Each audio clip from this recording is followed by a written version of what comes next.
Hello दोस्तों, जय श्री राम, जय श्री श्याम, जय भोलेनाथ। तो आज होता है स्टार्ट भागवत गीता का तीसरा दिन। तो आप ध्यान से सुनिए, प्यार से सुनिए और अपने आसपास वालों को भी सुनाइए। तो चलिए सुनते हैं। ये पंचम में आएगी कथा, तो आपको सब बृहद रूप से बताऊंगा। यहाँ तो अभी संकेत मात्र है।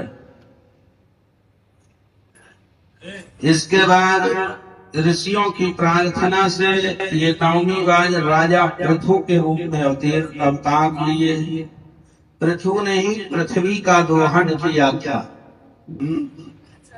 और सबका कल्याण किया। चक्षुष मनवंतर के अंत में जब सारी त्रिलोकी समुद्र में डूब रही थी, तो 10वीं बार इन्होंने मत्स्य अवतार ग्रहण किया था, जिस पर देवता दैत्य आगे समुद्र मंथन करते हैं। 11वीं बार एक कच्छप के रूप में अवतार ग्रहण किया।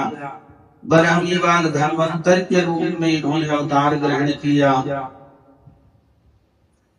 दैत्यों को मोहित करने के लिए भगवान ने मोहिनी अवतार ग्रहण किया। सौदामा अवतार इनका नरसिंह अवतार है, जिसमें हिरण्यकश्यपु का उद्धार किया, प्रहलाद की रक्षा किया। 15वीं बार वामन भगवान के रूप में इन्होंने अवतार ग्रहण किया। इससे राजा बलि से 3 पल पृथ्वी की याचना किया। 16वीं बार ये परशुराम के रूप में अवतार ग्रहण किया। उस समय राजवंश के लोग ही कुछ गलत काम करने लगे।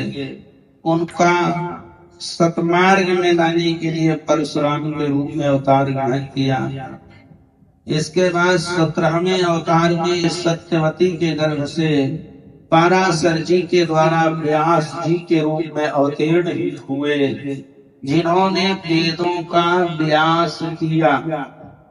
व्यास माने विस्तार होता है। थोड़ी सी बात को लेकर बहुत बड़ी बात कहना, ये व्यास कहलाता है। 18वीं बार ये राजा राम के रूप में अवतार ग्रहण किया, जिसमें सेतुबंध, रावण वध आदि की अद्भुत लीलाएं हैं। 19वें और 20वें अवतार में इन्होंने यदुवंश में बलराम कृष्ण के रूप में अवतार ग्रहण किया। और कलयुग में इनका कल की अवतार होगा। यहाँ 22 अवतारों की गणना की गई, परंतु भगवान के 24 अवतार प्रसिद्ध हैं। कुछ विद्वान 24 की संख्या में पूर्ण करने के लिए रामकृष्ण के अतिरिक्त ये 20 अवतार को युक्त हैं। शेष 4 अवतार श्री कृष्ण के ही अंश, स्वयं श्री कृष्ण तो पूर्ण परमेश्वर हैं। इसके पश्चात इन्होंने हंस और हयग्रीव अवतार को जोड़ करके 24 की संख्या पूरी की। महर्षि व्यास जी ने 17 पुराणों की रचना किया, लेकिन इनके मन में कोई प्रकार का संतोष नहीं है। द्वापरे समनुप्राप्ते तृतीये युग पर्यये जातः पराशरात् योगी वासत्यां कलया हरो। इस वर्तमान चतुर्युगी के तीसरे द्वापर में महर्षि पराशर के द्वारा बस कन्या सत्यवती के गर्भ से व्यास जी का जन्म हुआ। ये पूर्व में ही हम बात बता चुके हैं। देवर्षि नारद जी इनके आश्रम में आए। बद्री नारायण गए हैं आप? जो लोग बद्री नारायण गए हैं, उससे आगे जाने पर व्यास गुफा मिलता है। वहीं पर व्यास जी ने भागवत पुराण की रचना किया। नारद जी ने पूछा, कैसे आप दुखी मन से बैठे? उन्होंने सारी बातें बताई कि मैंने 17 पुराणों की रचना किया, फिर भी मेरे मन में संतोष नहीं है। तब उन्होंने कहा कि आप 18वें पुराण की रचना करो और इसी से आपके मन को संतोष प्राप्त होगा। जब तक आप भगवान कृष्ण की लीलाओं का गान नहीं करोगे, मन में संतोष मिलने वाला नहीं है। नारद जी बताते हैं कि पूर्व जन्म में मैं वेदवादी ब्राह्मणों की एक दासी का पुत्र था। ये नारद ही अपना पूर्व चरित्र बता रहे हैं। कहते हैं हम पुरातीत भवे भवां मुने दास्यास्तु कस्यास्य न वेदवादिनां निरूपितो बालक एव योगिनां शुश्रूषणे प्रावृष निर्विवेक्षिताम्। मैं दासी पुत्र था। पहले महात्मा लोग चतुर्मासा व्रत करते थे। आप लोग देखे होंगे कि अमुक महात्मा की एक कुटिया है, हमारे यहाँ आसपास है कि नहीं। वो महात्मा लोग यहाँ चतुर्मासा व्रत करते थे। बरसात के महीने में इधर उधर ना जाकर वहीं तपस्या करते और कुछ उपदेश देते थे गांव के लोग जाते थे। अभी ना कोई चतुर्मासा करता न कोई जाने को तैयार है। समय में परिवर्तन आ गया, इसलिए वो जब उपदेश करते तो नारद जी कहते मैं बालक था और उनका उपदेश श्रवण करता था।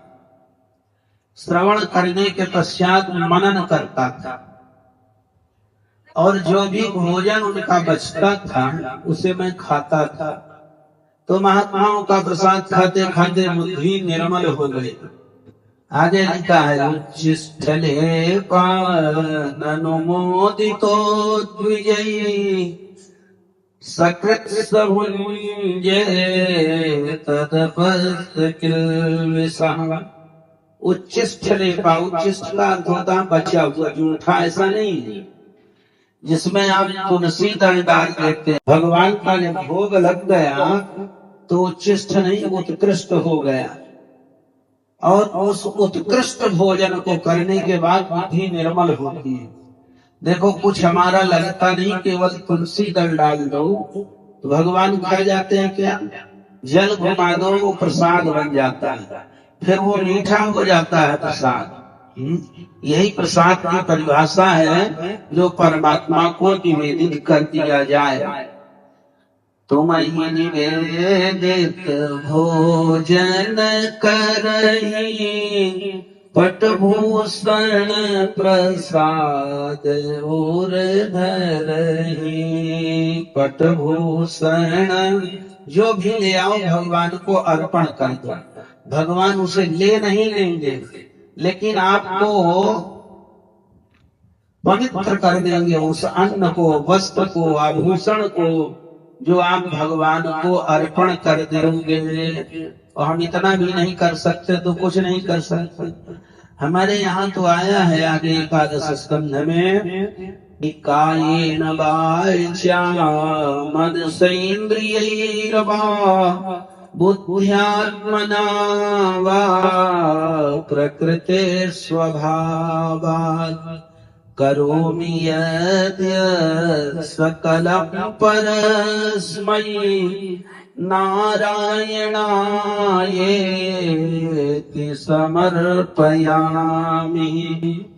कायेन वाचा मन वाणी कर्म से आप जो भी कुछ करो वो परमात्मा को अर्पण कर दो कि हे भगवान ये आपका है। ऐसा कर देने से आपकी बुद्धि का ऐसा समझ कर दुर्योधन ने कहा भीम का मस्तक मुझे दो और जोर से उसे दबाया तो छिटक गया। तो बोला ये भीम का मस्तक नहीं हो सकता मित्र, ये जरूर तुम पांडव पुत्रों की हत्या कर दिए। अरे जिस भीम के मस्तक पर मैंने गदाओं से प्रहार किया कुछ बिगड़ा नहीं, तो हाथ से दबाने से थोड़ी फूटेगा।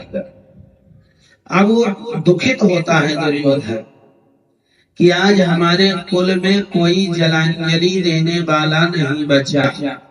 हमारे यहाँ पितरों के पंडित जी आते हैं ना जल दिलवाने, तो आज कोई जल देने वाला नहीं बचा। दुर्योधन को एक वरदान था कि जब हर्ष और विषाद इकट्ठे होंगे तब इसकी मृत्यु होगी। हर्ष हुआ पांडव मारे गए, विषाद हुआ, मेरे कुल में कोई जलांजलि देने वाला नहीं बचा। बस इसी बीच में वो प्राण प्रयाण करता है। जब भगवान पांडवों के साथ अपने शिविर में प्रवेश किए तो द्रौपदी क्या देखती, पुत्रों का धड़ पड़ा हुआ है और मस्तक गायब है। उस समय वो माँ है, माँ को कितना कष्ट हुआ होगा, अकथनीय वेदना हुई द्रौपदी को। माता शिशूनां निधनं सुतानां निशम्य घोरं परितप्यमाना तदा रुदाद्वस्वकला कुलाक्षी तां शान्तयान्वाह किरीटमाले। किरीटमाले अर्जुन कहते हैं, कल्याणी मैं तुम्हारे आंसू तभी पहुंचूंगा जब उस आतताई ब्राह्मण का मस्तक काट दूं और पुत्रों की अंत्येष्टि क्रिया के बाद तुम उसके 100 पर पांव रखकर अंत्येष्टि स्नान करना। ऐसी घोर प्रतिज्ञा किया और भगवान उस समय सारथी के रूप में नियुक्त होते हैं और ये अश्वत्थामा तो चला गया, लेकिन जैसे देखा कि मेरी ओर पांडव आ रहे हैं, इसने ब्रह्मास्त्र का प्रयोग कर दिया। अभी महाभारत हो गया, ब्रह्मास्त्र का प्रयोग नहीं हुआ, ये उपसंहार में हो रहा। अर्जुन ने देखा कि मेरी ओर ब्रह्मास्त्र राष्ट्रम ब्रह्मशिरो मेरे आत्मत्राणाम निजानदाह। तो अर्जुन कहते हैं कि कृष्ण कृष्ण महाबाहो भक्तानां भयंकर त्वमेको दह्यमानानां अपवर्गोऽस्मि संस्कृते। हे श्री कृष्ण, तुम सच्चिदानंद परमात्मा हो, तुम्हारी शक्ति अनंत है, तुम भक्तों को अभय देने वाले हो प्रभु।